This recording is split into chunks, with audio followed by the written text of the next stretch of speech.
Hey there, neighbors! It's been too long, hasn't it? Well, a couple of months ago, I played a whole bunch of Sega CD games. You can check it out yourself if you haven't seen it already. And I was reminded of a request that I seem to get more than any other. And I'd be lying if I said I didn't want to cover it. It's my favorite game for the Sega CD, period.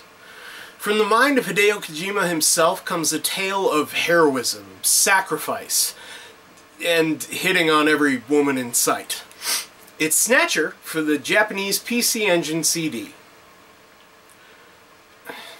Alright, I know it's supposed to be for the Sega CD, but I haven't owned it for years, and it doesn't sell for less than $350. I love you guys, but that's not happening.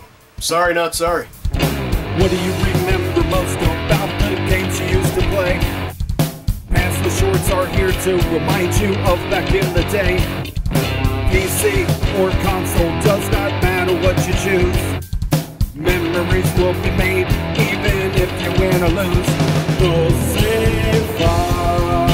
Howdy neighbor, have a seat. Save file. What's your favorite memory? Save file. Aaron, Stevie, or Hector. Save file. That's the shorts presents to you. The save file. Snatcher is a very, very good reason to own a Sega CD. And there weren't too many of those around. Reasons, I mean. Sewer Shark was fun nonsense, but the FMV games just kinda got worse from there. And there were a couple of action and sports titles worth owning, but nothing really stood out for me.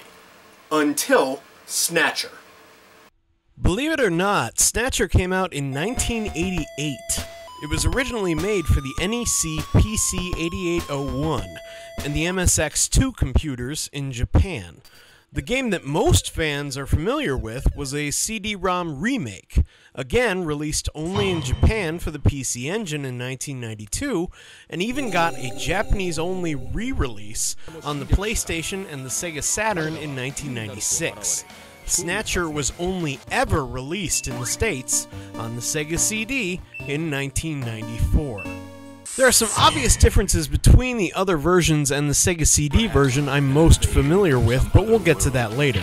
The one thing I'll say now is that the best music seems to be on the Sega CD, which is highly strange given the PlayStation and Saturn's better capabilities in that regard, but there you go.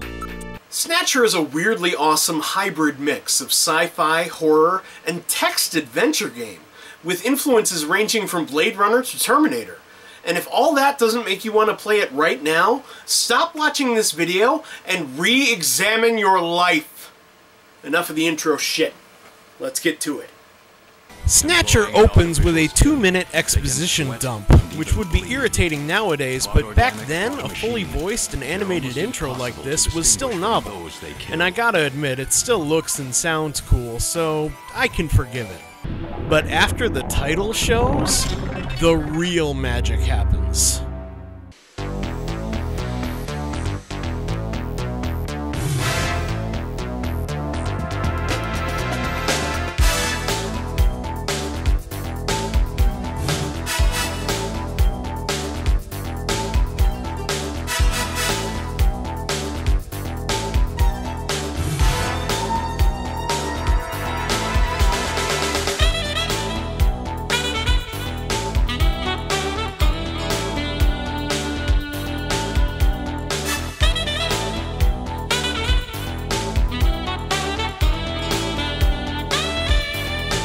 I fucking love this song. It simultaneously screams 80s and Konami, and it just suits the feel of the rest of this game so well. We meet our hero, Gillian Seed, and his wife, Jamie. They're separated and can't remember anything before being found in Siberia. And again, amnesia is usually one of my least favorite storytelling tropes, but again, back then it was not as ubiquitous as it is today. Gillian's become a Blade Runner, a Junker, which is the law enforcement group tasked with hunting down Snatchers. Once he arrives at Junker HQ, you finally get to see what this game is all about. I wasn't kidding about this being a text adventure. It has menus where you choose an action and an item to use that action on. but it might as well be a two-word parser system like the old text adventures of yore. Not that I'm complaining, there is a ton of seasoning to be found in this game by looking at and investigating and talking to everything. Some of it is vital, some just fills in some history or contextual flavor, and some is just for humor's sake.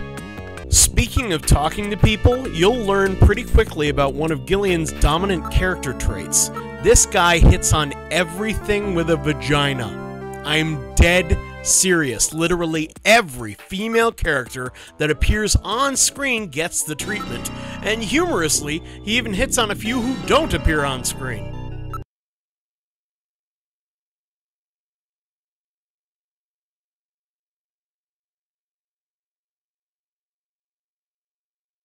When I found out Katrina's dog was female, I legitimately got concerned, but fortunately, even Gillian has his limits. Anyway, you get shown around the office, and eventually you meet Harry, the engineer who sets you up with your new robot partner. I know. All right, allow me to introduce the Navigator, which I designed especially for you. Hey, Metal Gear, get out here.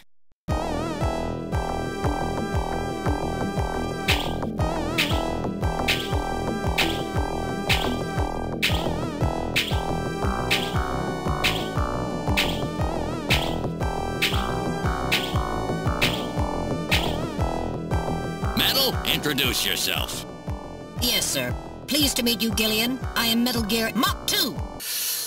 Yeah, if you don't like in-jokes, then you'd better strap in, because Hideo Kojima seems constitutionally incapable of making a game without sprinkling them all over it. And there's an in-joke avalanche coming later.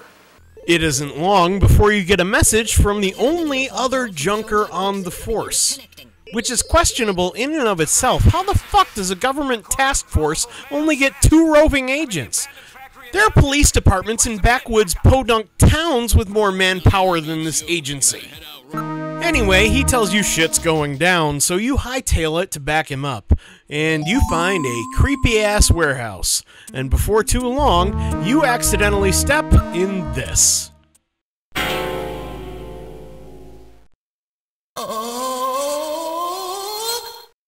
Dear God. Holy fuck! It's still jarring today, but I cannot describe how jarring that was the first time I came across it back in 1999, so I'm gonna reenact it. Oh wow! This Snatcher game is bright and colorful, funny and lighthearted, despite its sci-fi themes. The guy at the flea market said this game was mature, but how bad can this be?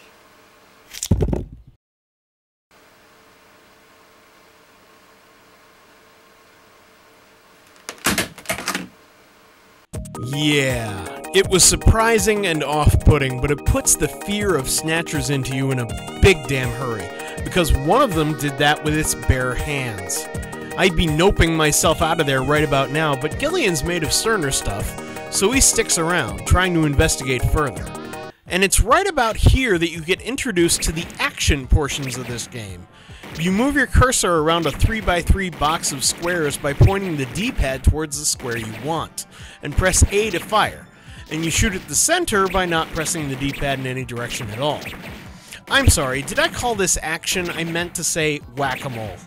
It's around here that Hideo Kojima pulled one of the greatest dick moves in game developer history.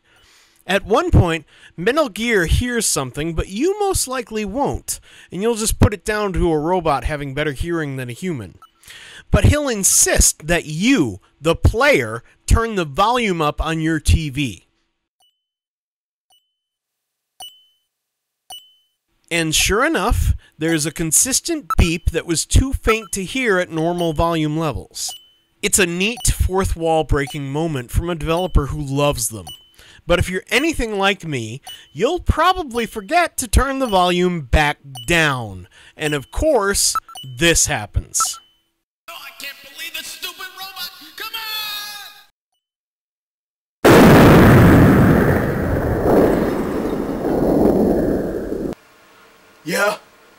Yeah. I'm gonna go to the hospital now. Thanks, Konami.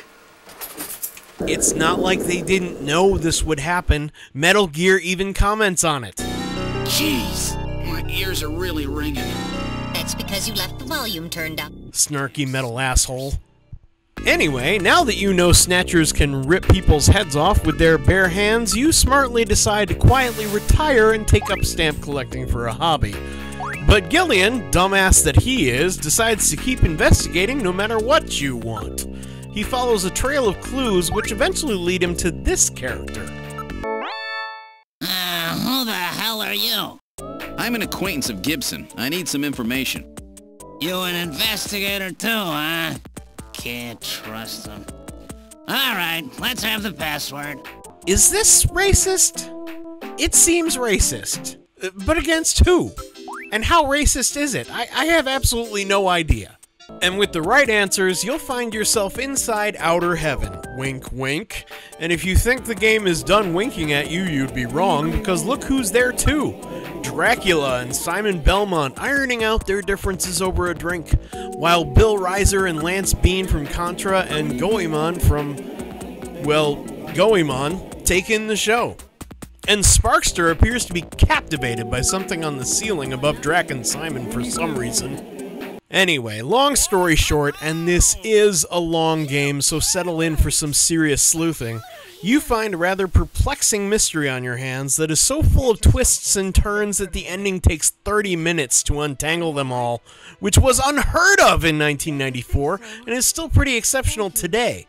But it's Hideo Kojima, who eventually gave us the 90-minute ending to Metal Gear Solid 4, so surprised is not a word I'd use to describe myself. Snatcher is a phenomenally weird game that probably wouldn't be given the green light by a AAA studio today, but it remains a cult classic that everybody should experience. Yes, the text-adventure style moves things along at a very slow pace. Yes, the glorified whack-a-mole action sequences aren't fun or even challenging right up until the very end. But this weird world and this atmosphere that the game builds trumps all of that. And that's exactly what I'll remember about this game, exploring the awesomely strange world of Snatcher. Let's start with Neo Kobe Pizza. You get a bowl of soup and a slice of pizza. You drop the slice into the bowl, wait till it floats to the top, and then you eat it.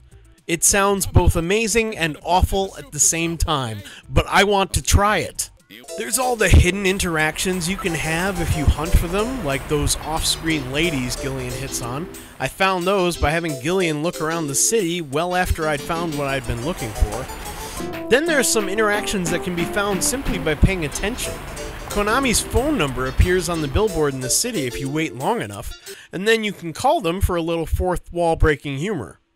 There's just so much to see and do, most of it outside the confines of the main quest, but there's a lot of flavor to be found in your investigations as well. This is a game just filled to the brim with personality and quirky ideas.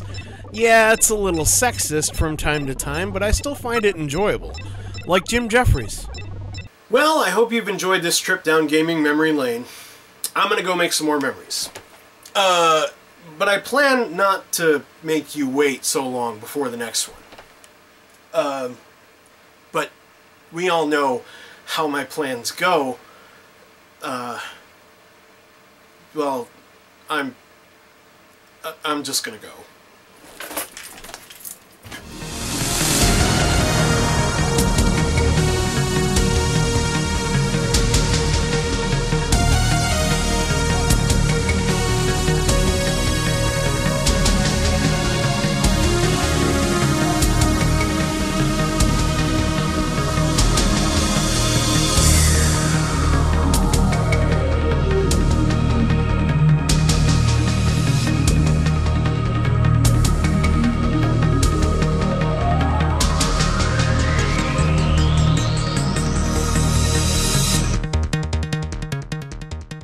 Hey guys, I just finished work on a surprise. Meet the new Metal Gear Mark II.